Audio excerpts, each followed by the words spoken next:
हाँ, ये मुमकिन है. लेखिका डॉक्टर तरु जिंदल. वाचक स्वर डॉक्टर अदिती काळमेघ. बिहारी लोकांच्या प्रेमात पडताना. एकदा जेवताना निवेदिता म्हणाली, मॅडम, पाटणा विमानतळाच्या बाहेर पडल्या पडल्या कोणीतरी माझं अपहरण करेल अशी माझ्या आईला भीती वाटत होती. म्हणून मसाढीला पोचेपर्यंत सारखा फोन करत राहा असं तिनं मला सांगितलं होतं. त्यांना तर तुमच्याविषयी सुद्धा संशय वाटत होता. तुम्ही मुलींना पकडून वाममार्गाला लावणाऱ्या एखाद्या टोळीतला आहात की काय असा त्यांना संशय होता. नाहीतर म्हणे मुंबईची प्रसूती तज्ज्ञ कशाला बिहारमध्ये काम करायला जाईल असं तिला वाटत होतं. प्रचंड गंमत वाटून आम्ही सगळे हसू लागलो. पण निवेदिताच्या आईवडिलांच्या मनात हे संशय कशामुळे निर्माण झाले असणार हे मला कळत होतं. बिहार बाहेरच्या लोकांच्या मनात बिहारबद्दल अशा तीव्र प्रतिक्रिया असतातच. काही वर्षापूर्वीपर्यंत बिहारचाच भाग असलेल्या झारखंडच्या काही परिचारिकांनीही मला मुलाखतीच्या वेळी सांगितलं होतं, बिहारला जाणार नाही. देशातल्या इतर काही भागांपेक्षा इकडे चोऱ्या माऱ्या आणि हिंसाचाराचं, गुन्ह्यांचं प्रमाण कदाचित थोडं जास्त असेलही.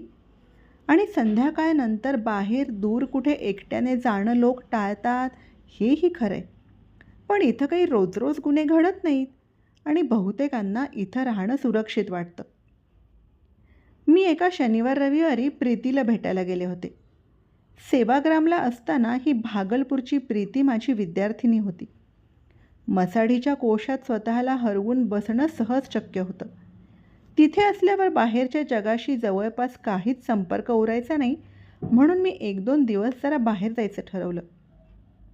भागलपूरमध्ये तिच्या कुटुंबियांसमवेत मी छान वेळ घालवला. मग मला मसाढीला परतणं भाग होतं, पण माझ्याकडे रेल्वेचं आरक्षण नव्हतं. काही काळजी करू नका मॅडम, मलाही पाटण्याला जायचं आहे.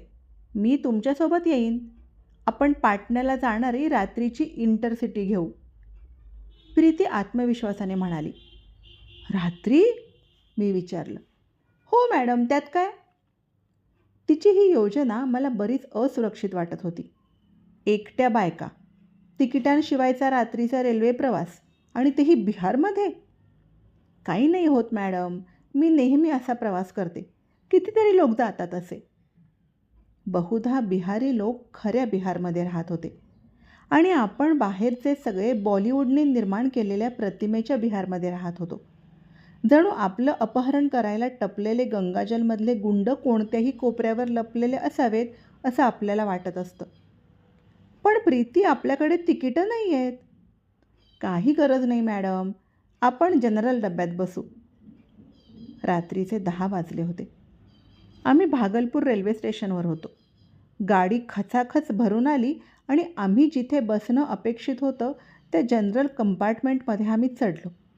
कशाबशा आम्हाला 2 जागा मिळाल्या.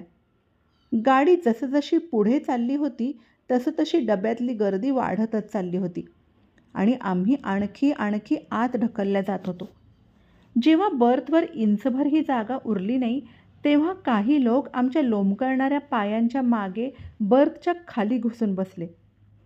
आजूबाजूच्या पुरुषांच्या इतक्या गर्दीत मला भीती वाटू लागली आणि मी वेड्यासारखी कुठे बांगड्या आणि टिकल्या दिसतायत का ते शोधू लागले.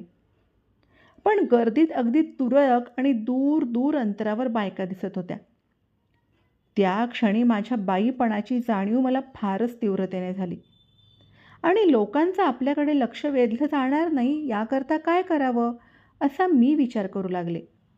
मी जितका जास्त विचार करत होते तितके जास्त शक्यता माझ्या मनात येऊन मला भीती वाटत होती. तरू, जरा थांब, कोणी तुझ्याकडे बघतही नाही आहे.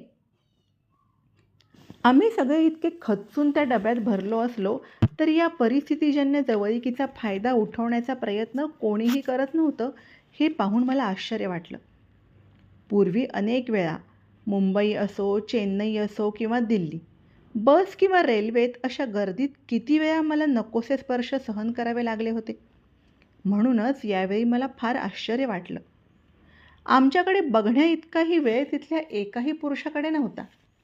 दुसऱ्या दिवशी कामावर जाण्यापूर्वी निदान काही तासांची तरी झोप काढता यावी या हेतूने जरा आरामात बसता येईल अशी जागा शोधण्यात प्रत्येकजण गर्क होता.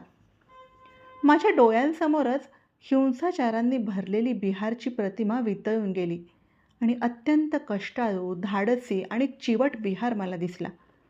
हे लोक कठीण परिस्थितीतही काहीतरी ध्येय नजरेसमोर ठेवून जगत होते.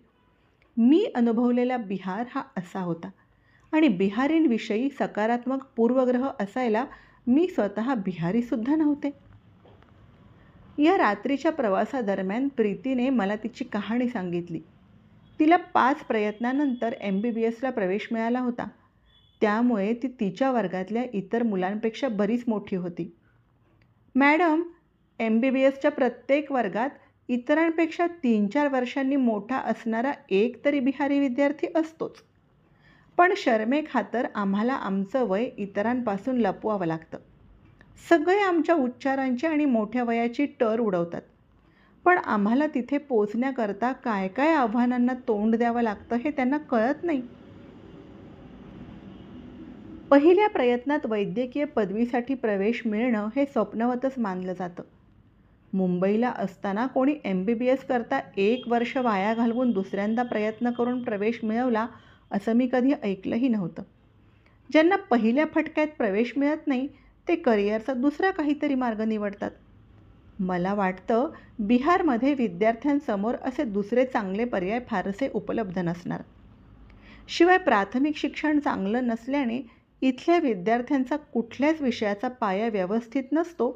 त्यामुळे त्यांना राष्ट्रीय पातळीवरच्या परीक्षांची चांगली तयारी करायला जास्त वेळ लागतो. मग हे विद्यार्थी पुन्हा पुन्हा परीक्षा देत राहतात. त्यांना परीक्षेत यश मिळालं नाही तरी ते चिकाटीने प्रयत्न करत राहतात. आपण जे काही मिळवतो त्याच गोष्टी मिळवायला एखाद्या सर्वसामान्य बिहारी विद्यार्थ्याला दुप्पट किंवा तिप्पट कष्ट करावे लागतात. कारण सगळ्यांच्या समोरचा पर्वत जरी तोच असला तरी त्यांना अधिक तीव्र चढणीच्या मार्गाने पोचावं लागतं आणि त्यांच्या वाटेत अडथळेही जास्त येतात. हे माझ्या तेव्हा लक्षात आलं. म्हणजेच कितीतरी बाबतीत मला डोंगर माथ्यावर पोचायला कोणीतरी लिफ्ट दिली असेल, पण एखादा बिहारी विद्यार्थी मात्र खडकाळ वाटेने स्वतः चढून वरपर्यंत येतो. एकाच देशात राहत असूनही मुंबई आणि दिल्लीला कोड कौतुकं होतात आणि त्याचवेळी बिहारमध्ये मात्र धड रस्तेही नसतात. अशा परिस्थितीत का हा प्रश्न विचारायचा त्यांना पूर्ण अधिकार आहे. आपण या बिहारी लोकांचं देणं लागतो. आपल्या शहरांमध्ये कष्टाची कामं करणारे बरेचसे कामगार बिहारचेच असतात. कापणीच्या हंगामात पंजाब आणि हरियाणाच्या रेल्वे स्थानकांवर बिहारी लोकांची गर्दी उसळते. हे लोक कापणीच्या हंगामात शेतमजूर म्हणून काम करतात आणि संपूर्ण देशाला त्यातून अन्नधान्य मिळतं. इतके कष्ट उपसूनसुद्धा त्यांना साध्या साध्या लहान लहान गोष्टी मिळवायलाही खूप झगडावं लागतं.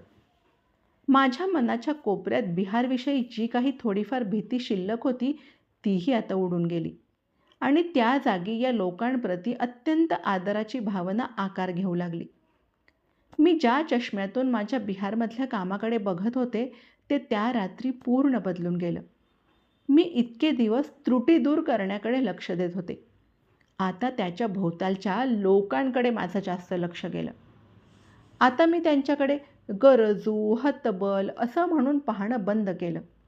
या लोकांमध्ये प्रचंड कणखरपणा आणि चिवटपणा होता.